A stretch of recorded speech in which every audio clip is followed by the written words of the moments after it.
नमस्कार, बहुत स्वागत है आपका। आप देख रहे हैं इंडिया टीवी। आपके साथ मैं हूं प्राची पाराशर। वक्त प्रहार का है और प्रहार की शुरुआत आज करेंगे जम्मू कश्मीर से आई तस्वीरों की, जो पाकिस्तान के लिए बहुत बड़ा मैसेज है। गांदरबल में माता खीर भवानी का जन्मोत्सव पूरी धूमधाम से मनाया जा रहा है।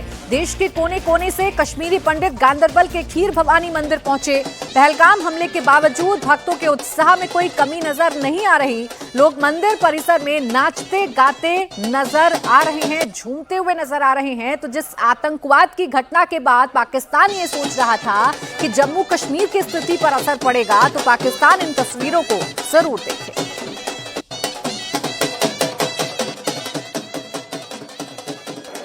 कहते हैं मन में सच्ची आस्था और निष्ठा हो तो कठिन से कठिन परिस्थितियां भी हार जाती है। ऐसा ही कुछ इस बार देखने को मिल रहा है माता खीर भवानी के मेले में, जहां पर बड़ी संख्या में कश्मीरी पंडित पहलगाम टेरर हमले के बाद माता खीर भवानी का जन्मदिन मनाने के लिए पहुंच चुके हैं। ये तस्वीरें अपने आप में बयान करती है कि आतंक पर आस्था भारी पड़ रही है। हम इस वक्त माता खीर भवानी के मंदिर के परिसर में मौजूद है।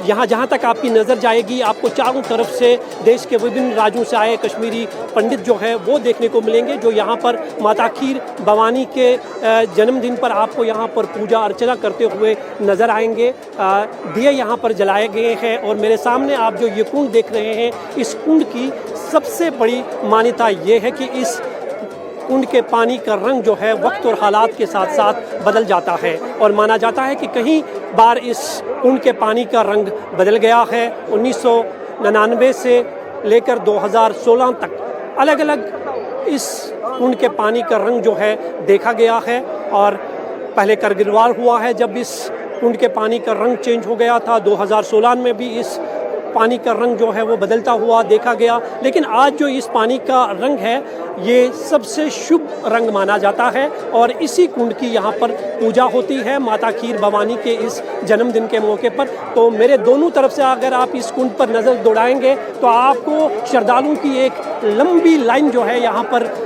नज़र आएगी, जो माता खीर भवानी को दूध चढ़ाते हैं और पूजा करते हैं, पूजा अर्चना करते हैं। तो साफ तौर पर यह देखा जा सकता है कि पहलगाम टेरर हमले के बाद कश्मीर आने वाले श्रद्धालुओं में किसी भी तरह का डर और खौफ नहीं है और यही तस्वीरें जो है कश्मीर के उस इतिहास को दर्शाते हैं, क्योंकि हालात कैसे भी हो और जब भी इस तरह के फेस्टिवल्स होते हैं तो श्रद्धालु इस जगह से दूर नहीं रह पाते हैं। हालांकि पहलगाम टेरर हमले के बाद ये माना जाता था कि इस बार माता खीर भवानी के मंदिर में श्रद्धालुओं की संख्या बेहद कम होगी, लेकिन पहले से ज़्यादा श्रद्धालु जो है इस बार माता खीर भवानी के इस जन्मदिन पर पहुंचे हुए हैं। ये तस्वीर आप देख सकते हैं, लंबी एक लाइन है जो यहाँ पूजा अर्चना के लिए अपने इस कुंड में दूध चढ़ाने और बाकी चीज़ें चढ़ाने के लिए जो है बेसब्री से इंतज़ार करते हुए आपको नज़र आएंगे। और मेरे सामने अगर आप नज़र दौड़ाएंगे तो वहाँ पर मेन पूजा होती है और वहाँ पर भी आपको काफ़ी भीड़ जो है वो श्रद्धालुओं को देखने को मिलेगी। तो निसंदेह ही ये तस्वीरें जो है अपने आप में बयान कर रही है कि आतंक पर आस्था जो है वो भारी पड़ रही है। श्रद्धालुओं में किसी भी तरह का डर और खौफ नहीं है। तो माता खीर भवानी के जन्मोत्सव का ये जो जश्न है ये खास क्यों है? खास इस वजह से है क्योंकि इस बार 22 अप्रैल को पहलगाम में आतंकियों ने धर्म पूछकर लोगों की हत्या की, एक डर पैदा करने की कोशिश की, देश में तनाव पैदा करने की कोशिश की। लेकिन खीर भवानी मंदिर से आ रही तस्वीरें पाकिस्तान को आईना दिखाने के लिए काफी हैं। मंजूर ने मंदिर पहुंचे श्रद्धालुओं से भी बात की है। उन्होंने क्या कहा ये भी आपको सुनना चाहिए। पहलगाम टेरर हमले के बाद जिस तरह का माहौल कश्मीर में था, क्या उम्मीद थी कि इतने श्रद्धालु माता के खीर भवानी में आएंगे? नहीं, इतनी उम्मीद नहीं थी, लेकिन हम देख रहे हैं कि यहाँ पर काफ़ी लोग आ रहे हैं और माता खीर भवानी के दर्शन करने के लिए 1912 से ये चल रहा है। इसका उद्घाटन हुआ है 1912 में माता खीर भवानी का। उसके बाद अभी भी हर साल ऐसे ही उत्साह के साथ लोग जा रहे हैं। मैं एक आपके इंडिया टीवी के इससे संदेश देना चाहता हूँ कि खासकर जो लोग यहाँ डर रहे हैं और आ नहीं रहे हैं, उनको आना चाहिए। हमें भी मुंह तोड़ जवाब देना है लोगों को कि भैया हम डरने वाले नहीं हैं, ना हम कभी ज़िंदगी में डरेंगे, हम आते रहेंगे। बहुत अच्छा माहौल है, मतलब अटैक के बाद भी इतने लोग आए हैं तो मतलब दिखाता है कि डिवोटीज कितने हैं, मतलब कितना है कश्मीर को लेकर उनको कि वो आए तब भी। अभी जम्मू कश्मीर के एलजी मनोज सिन्हा भी खीर भवानी मंदिर पहुंचे और पवित्र कुंड में पूजा अर्चना की है। माता खीर भवानी के मेले में आए हुए सभी श्रद्धालुओं का मैं हृदय से स्वागत करता हूं।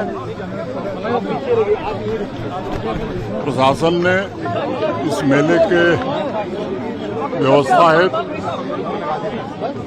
बेहतर इंतजाम किया है और देश भर के श्रद्धालु, खास तो विशेष रूप से कश्मीरी पंडित भाई बहन बड़ी संख्या में आज इस मेले में शामिल हुए हैं।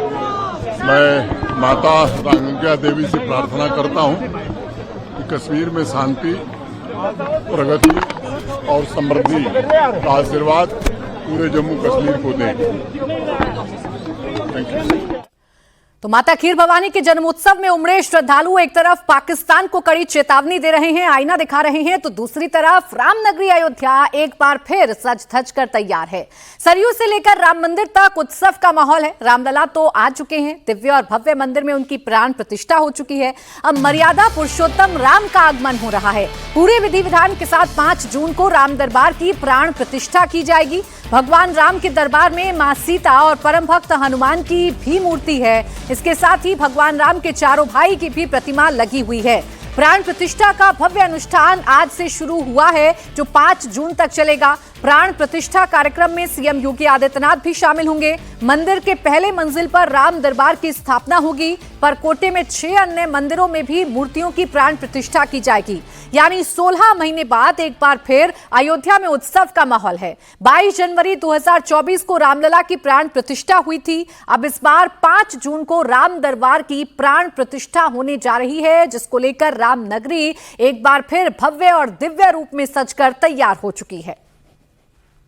श्री राम जन्मभूमि पर प्रथम तल पर राम दरबार, परकोटा के 6 मंदिर, शिवलिंग, गणपति, हनुमान जी, सूर्य, भगवती और अन्नपूर्णा, और साथ ही साथ शेषावतार, 8 मंदिरों की प्राण प्रतिष्ठा 5 जून को दिन में 11:25 से प्राण प्रतिष्ठा का अंतिम पूजन रहेगा।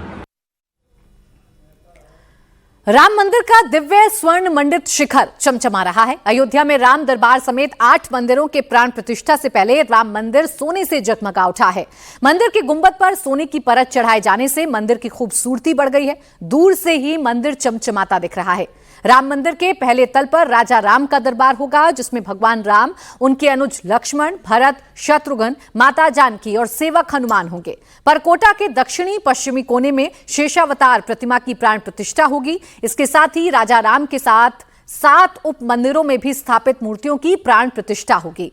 उसमें परकोटा के ईशान कोण पर शिवलिंग, अग्नि कोण में प्रथम पूज्य श्री गणेश, दक्षिणी भुजा के मध्य में महाबली हनुमान, नैऋत्य कोण में देवतासुर है, वायव्य कोण में मां भगवती, उत्तरी भुजा के मध्य में अन्नपूर्णा माता के विग्रह की प्राण प्रतिष्ठा होगी। श्री राम जन्मभूमि ट्रस्ट ने लोगों से 5 जून को अयोध्या न आने की अपील भी की है। प्राण प्रतिष्ठा का ये अर्थ न मान लिया जाए कि सारा देश, पास पड़ोस के लाखों लोग इस अवसर पर इस आयोजन को देखने के लिए अयोध्या आ जाएं। अन्य ये किसी को भी बुलाया नहीं गया है। बड़ा कार्यक्रम करना मौसम के कारण संभव नहीं है। आप जैसे अपनी परिस्थिति के अनुसार दर्शन करने आते हैं, वैसे ही आएं। प्राण प्रतिष्ठा के कारण 5 जून को आप लोग यहाँ पधार कर अनावश्यक परेशानी में न फंसे। कुल मिलाकर पूरी रामनगरी इस वक्त जगमगाती हुई नजर आ रही है। तैयारियां पूरी कर ली गई हैं, क्योंकि 5 जून को यह कार्यक्रम होना है। मेरी सहयोगी रुचि कुमार इस वक्त हमारे साथ जुड़ गई हैं ज्यादा जानकारी के साथ। रुचि, क्या जानकारी इस कार्यक्रम को लेकर आपके पास? कि अभी तक जो अयोध्या का राम मंदिर है, उसमें जो श्रद्धालु जाते थे उनको बालक राम के दर्शन होते थे। भगवान राम का बाल स्वरूप था जिसके दर्शन भक्त लोग करते थे। अब जब मंदिर जब ये पूरा बन के लगभग तैयार है तो अब श्रद्धालुओं को राम दरबार में जाकर दर्शन करने का मौका मिलेगा। हालांकि अभी थोड़ा वक्त बाकी है, लेकिन राजा के रूप में भगवान राम की मूर्ति की प्राण प्रतिष्ठा यहाँ पर की जाएगी। अब ये मूर्ति भी बहुत ही ज़्यादा सुंदर बनी हुई है, जयपुर के मूर्तिकार ने बनाई है, सफ़ेद मकराना का मार्बल है जिसमें ये मूर्ति तराशी गई है। तो राम दरबार में भगवान राम तो होंगे, फिर माँ जानकी होंगी, हनुमान जी होंगे, लक्ष्मण होंगे। तो श्रद्धालुओं को नीचे बालक राम के दर्शन होंगे और फर्स्ट फ्लोर जो ये राम दरबार जहाँ सजाया जा रहा है वहाँ भगवान राम के राजा रूप में दर्शन किया वो कर पाएंगे। तो ये प्राण प्रतिष्ठा क्योंकि 5 को होगी, तैयारियां पूरी है, यहाँ पर पूजा अनुष्ठान शुरू हो गया है और 5 को मूर्ति की प्रतिष्ठा की जाए। बिल्कुल, इसके लिए तमाम तैयारियां इस वक्त अयोध्या में कर ली गई हैं। शुक्रिया आपका रुचि तमाम जानकारी के लिए। आगे बढ़ेंगे, अब बात करेंगे बकरीद पर छिड़े सियासी बवाल की। जी हां, महाराष्ट्र में बकरीद के दौरान बकरों की कुर्बानी पर सियासी घमासान छिड़ गया है। बीजेपी नेता और बजरंग दल ने बकरों की कुर्बानी पर सवाल उठाया है। महाराष्ट्र के मंत्री और बीजेपी नेता नितेश राणे ने मुस्लिमों से बकरीद के दौरान वर्चुअल कुर्बानी करने की सलाह दी है। नितेश राणे ने कहा कि जब होली दिवाली इको फ्रेंडली हो सकती है तो फिर बकरीद क्यों नहीं। नितेश राणे के बयान पर समाजवादी पार्टी के विधायक अबू आजमी ने पलटवार किया है। अबू आजमी का कहना है कि बकरीद के नाम पर मुसलमानों को टारगेट करने की कोशिश की जा रही है। आपको बता दें कि हिंदू संगठनों ने बकरीद के मौके पर दी जाने वाली कुर्बानी को लेकर ऐतराज जताया। हिंदू संगठनों का कहना है कि कुर्बानी के दिन गौवंश की कुर्बानी नहीं होनी चाहिए, साथ ही निर्धारित जगहों पर ही कुर्बानी होनी चाहिए। महाराष्ट्र सरकार के मंत्री नितेश राणे भी मुस्लिम समाज को वर्चुअली कुर्बानी की सलाह दे रहे हैं। कोई भी हमारा जब हिंदू त्योहार आता है, होली जब होती है तभी हम लोग को फुकट के एडवाइस दिए जाते हैं कि ड्राई होली मनाओ, एनवायरनमेंट फ्रेंडली होली मनाओ। जब भी हमारे दिवाली आते हैं तभी पटाखे मत बजाओ, उसके वजह से एनवायरनमेंट को हानि होती है। अभी वही सब जो हमको जो कोई फुकट के जो ये एडवाइस देने वाले अभी बकरी ईद के टाइम क्यों बोलते नहीं कि एनवायरनमेंट फ्रेंडली बकरी ईद करो, वर्चुअल बकरी काटो, क्यों नहीं बोलते ऐसे? क्यों नहीं पूरा मुस्लिम समाज साथ में आके ऐसा सोचता है कि चलो हमारे इस त्योहार के वजह से इतने सब बकरियों को काटा जाता है, चलो हम एनवायरनमेंट फ्रेंडली बकरी बनाते हैं। कहाँ गए वो पशु प्रेमी जो हमको हिंदुओं को ही जब सब एडवाइस देने वाले, कहाँ गए वो? जो नियम हिंदू त्योहारों को लगाया जाता है फिर वही नियम अभी बकरी ईद के टाइम क्यों लगाया नहीं जाता है? तभी इनको बकरी काटने का परमिशन क्यों देना चाहिए? हम भी जब हिंदुओं को किसी भी तरीके का नियम लगाया जाता है, हमको बोला जाता है ड्राई होली मनाओ, रंग इस्तेमाल मत करो, हम ड्राई होली खेलते हैं। पटाखे मत बजाओ 10 बजे के बाद, तो हम पटाखे नहीं बजाते। तो फिर अगर ये डॉक्टर बाबा साहब अम्बेडकर जी का संविधान के अनुसार हम सब चल रहे हैं, शरिया के अनुसार नहीं चल रहे कानून के हिसाब से, तो जो नियम हिंदू पालते हैं, हिंदू फॉलो करते हैं, वही नियम मुस्लिम समाज क्यों फॉलो नहीं करता? अब बकरीद पर बयान बीजेपी की तरफ से आया तो उस पर समाजवादी पार्टी का पलटवार करना लाजमी है। समाजवादी पार्टी के नेता अबू आजमी ने महाराष्ट्र के मुख्यमंत्री देवेंद्र फडणवीस से मुलाकात की। अबू आजमी ने कहा कि बकरीद के नाम पर मुसलमानों को टारगेट नहीं करना चाहिए। सरकार में मंत्री हैं नितेश राणे, उनका बयान आता है कि वर्चुअली मुस्लिम समुदाय बनाए, ये बड़ा अलग तरीके का बयान नजर आता है। अरे वो क्या, वो कौन होता है? वो तो उस बेचारे का आपने नाम ले लिया, उसको मिल गई, उसको यही चाहते हैं वो कि ओछी राजनीति और हमको शोहरत मिल जाए। जिनकी मिनिस्ट्री में वो मंत्री हैं, वो जो चीफ मिनिस्टर कहेंगे वो बात मानी जाएगी, उनकी बात मानी जाएगी। ये क्या महाराष्ट्र एक अलग दुनिया में पैदा हुआ है क्या?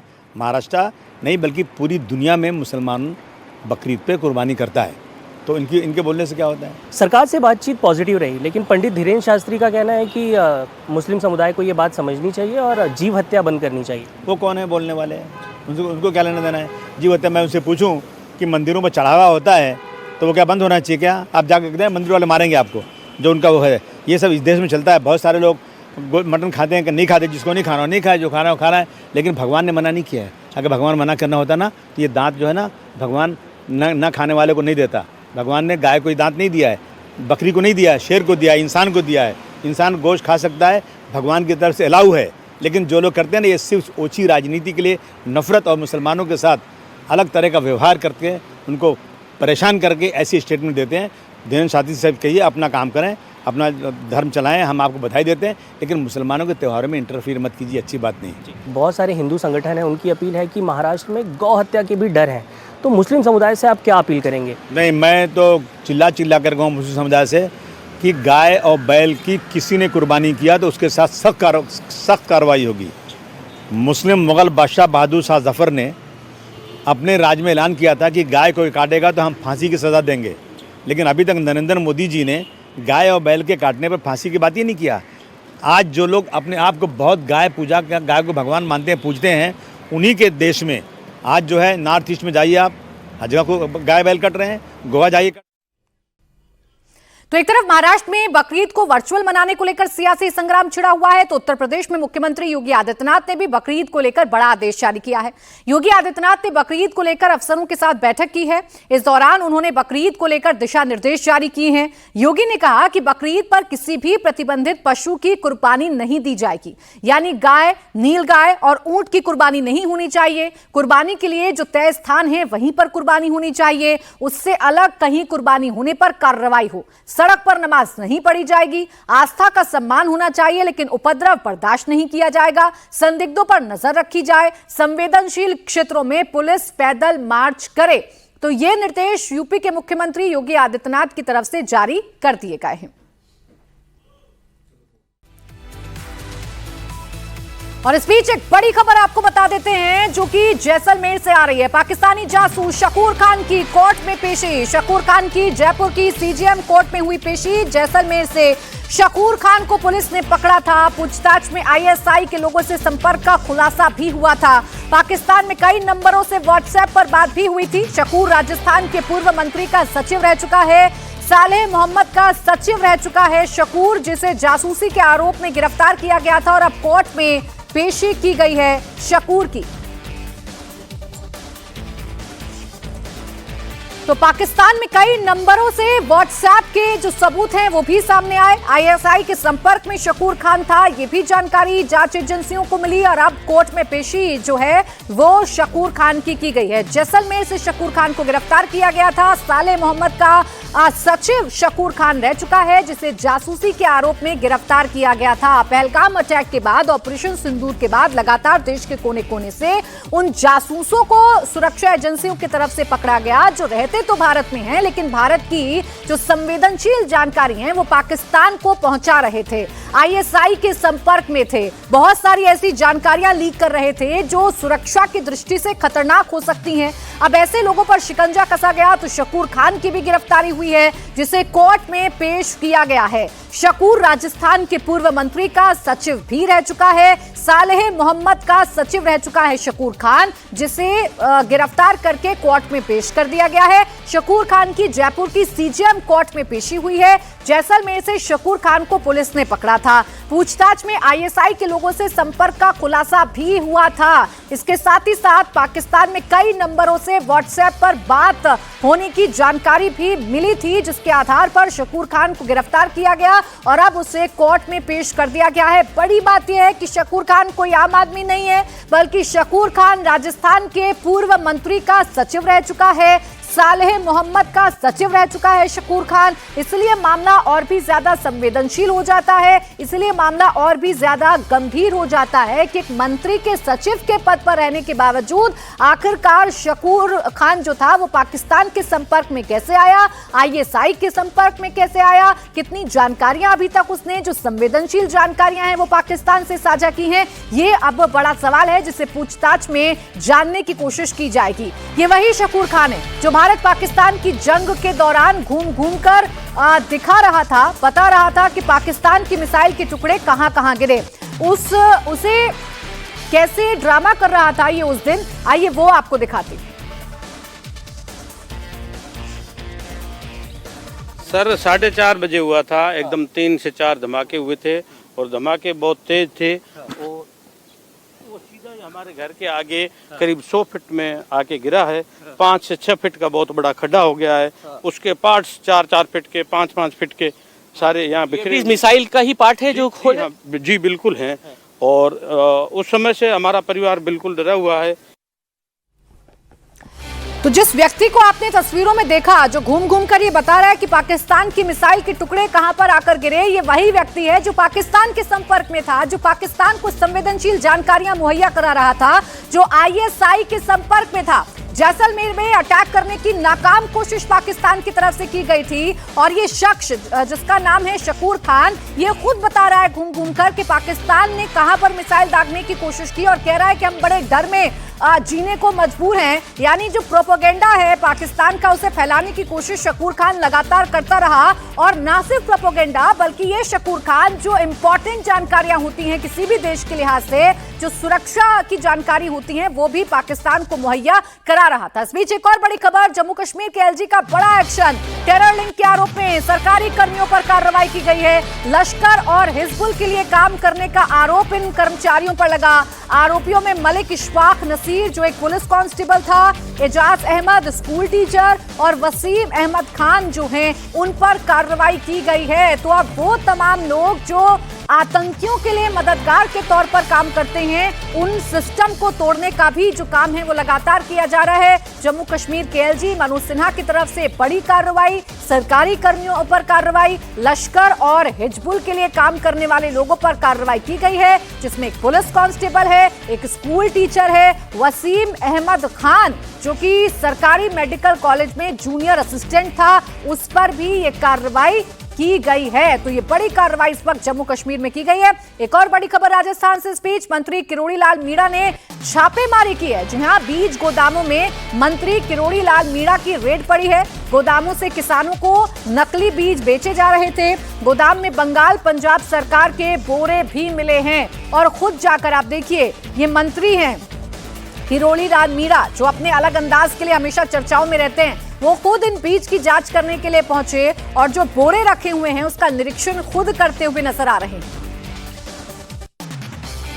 नकली बीजों के गोदाम पर डॉक्टर किरोड़ी लाल मीणा कृषि मंत्री जो हैं, उन्होंने खुद रेड मारी। इससे पहले आपने देखा होगा किस तरीके से नकली खाद जो बनाया जा रहा था उसका भंडाफोड़ किया था। किरोड़ी लाल मीणा जी हमारे साथ मौजूद हैं। डॉक्टर साहब, कितने नकली बीज हैं और किस तरीके से ये बाजार में पहली फार्म पे आए हैं। इसमें नकली बीज सब्जियों के भी हैं, नकली भी मतलब सर्टिफाइड नहीं है, और गेहूं का भी है, ग्वार का भी है, जौ का भी है, धान का भी है, और अपने ग्वार है ही, और जितनी भी सब्जियां हैं वो सब नकली बीज यहाँ पर तैयार हो रहे हैं। और यहाँ FCI की भी बोरियां हैं, यहाँ पर पंजाब सरकार की भी बोरियां हैं। वो बोरियां यहाँ क्यों आई, या तो वहाँ पंजाब में भेजेंगे ये नकली बीज, या वहाँ से कोई मंगा के मिक्स किया, ये जांच का विषय है। लेकिन अभी तुरंत प्रभाव से इस फार्म को, जो करीबन 1 किलोमीटर की दूरी में सारा गोदाम पड़ा हुआ है, इसको हमने निर्णय लिया है कि इसको सील करेंगे। वो अभी तक परमिशन नहीं लाया हमारी, व्यापारी कहीं दौड़ गया दिखता है। दोहरी मार पड़ रही है किसानों को, किसान पे दोहरी मार। नकली बीज, महंगा बीज, किसान की मेहनत की बर्बादी, किसान की खेती की बर्बादी। तो किसानों के साथ खिलवाड़ करने वाले लोगों की खैर नहीं है और इसका जिम्मा खुद किरोड़ी लाल मीणा ने उठा लिया है। राजस्थान में मंत्री हैं किरोड़ी लाल मीणा, जो खुद गोदामों पर जाकर ये जांच कर रहे हैं, छापेमारी कर रहे हैं, ये पता लगाने की कोशिश कर रहे हैं कि कौन नकली बीज किसानों को मुहैया करा रहा है। पंजाब की कुछ बोरियां भी यहां से बरामद की गई हैं और अब जांच इस पूरे मामले में की जाएगी। उन लोगों पर नकेल कसी जाएगी जो नकली बीज का कारोबार करते हैं और इसकी आड़ में किसानों को ठगने की कोशिश करते हैं। मूल्य जो है वो पूरा वसूलते हैं, लेकिन इसके एवज में नकली बीज किसानों को मुहैया कराते हैं। और इसे सुनिश्चित करने के लिए कि ऐसा ना हो, खुद राजस्थान के मंत्री किरोड़ी लाल मीणा जो हैं वो गोदामों में पहुंचे और वहां पर जाकर उन्होंने जांच की है, छापा मारा है। उनके साथ प्रशासनिक अधिकारी भी मौजूद रहे हैं। तो बीज गोदामों में खुद मंत्री किरोड़ी लाल मीणा रेड डालने के लिए पहुंचे। उसी वक्त की तस्वीरें हैं जो आप टेलीविजन स्क्रीन पर देख रहे हैं। बंगाल और पंजाब की बोरियां भी यहां से बरामद हुई हैं, इसकी भी जांच अब की जाएगी। ये कौन लोग हैं जो नकली बीज का पूरा नेक्सस चला रहे हैं, जो नकली बीज का कारोबार चला रहे हैं, इसका भी पता लगाने की कोशिश की जाएगी। ज्यादा जानकारी के साथ मेरे सहयोगी मनीष भट्टाचार्य इस वक्त हमारे साथ जुड़ गए। मनीष, बताइए क्या जानकारी इस मसले से जुड़ी हुई?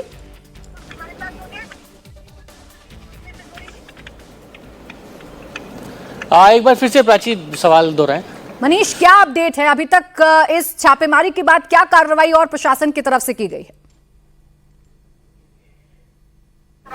देखिए, ताबड़तोड़ छापेमारी चल रही है। डॉक्टर किरोड़ी लाल मीणा ने छापेमारी की है। लगभग 2 से 3 फैक्ट्रियों पर अभी छापेमारी हो चुकी है। बड़ी बात यह है कि ये गंगानगर है और ये वेस्टर्न राजस्थान नहीं बल्कि राजस्थान और अन्य जो पंजाब और हरियाणा जो इलाके हैं, यहाँ पर सबसे बड़ी ये मंडी है अनाज की और यहाँ से ही सीड्स सप्लाई होते हैं।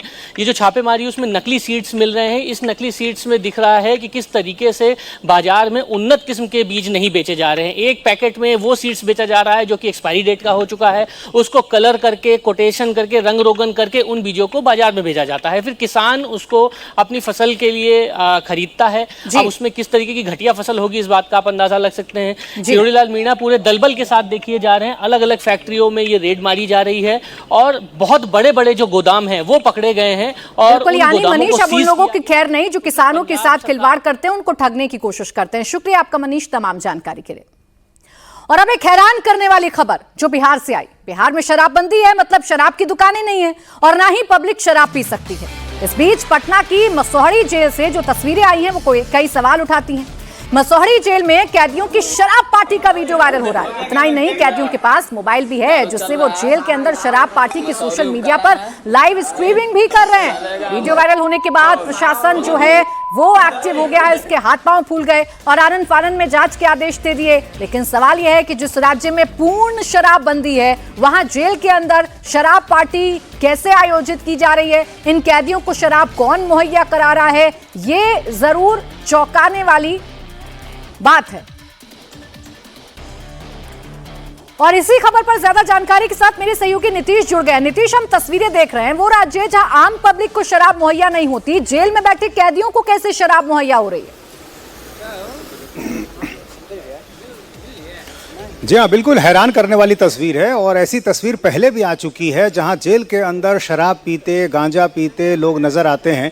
और ये तस्वीर जो है वो पटना ज़िले के अंदर मसौढ़ी उपकारा की है और 6 कैदी शराब पीते नजर आ रहे हैं, गांजा पी रहे हैं, मोबाइल पर बात कर रहे हैं। यानी जितनी प्रतिबंधित चीज़ें हैं वो खुलकर हो रही हैं और बिल्कुल बेखौफ। इनके चेहरे को देखकर साफ लगता है कि इन्हें कोई डर नहीं है और बिल्कुल खुलेआम ये जेल के अंदर कर रहे हैं। और इस मामले में पहचान हुई है, जो 6 कैदी हैं उनकी चूँकि तस्वीर आ चुकी है तो उनकी पहचान हो चुकी है। इनमें से 2 कैदी जो हैं कुख्यात अपराधी हैं, शूटर हैं। एक का नाम भोगी है और दूसरे का नाम नीतीश है और इन दोनों को लेकर अब जांच पड़ताल शुरू कर दी गई है। प्रशासन की तरफ से जांच के आदेश दे दिए गए हैं और ये जानने की कोशिश की जाएगी कि आखिर ये मोबाइल, गांजा, शराब ऐसी चीज़ें अंदर कैसे चली जाती हैं। और जाहिर है इससे पहले भी चूंकि इस बात को लेकर कई सवाल खड़े हुए हैं और इस बार ये कहा गया है कि जो भी इसके लिए दोषी होगा उनके खिलाफ कड़ी कार्रवाई की जाएगी। बिल्कुल, बड़ा सवाल जरूर है, मामला भी गंभीर है कि जेल के अंदर आखिर कैदियों को शराब पार्टी कौन करवा रहा है, किसकी मिलीभगत है और क्या एक्शन अब सरकार लेगी। शुक्रिया आपका नीतीश तमाम जानकारी के लिए।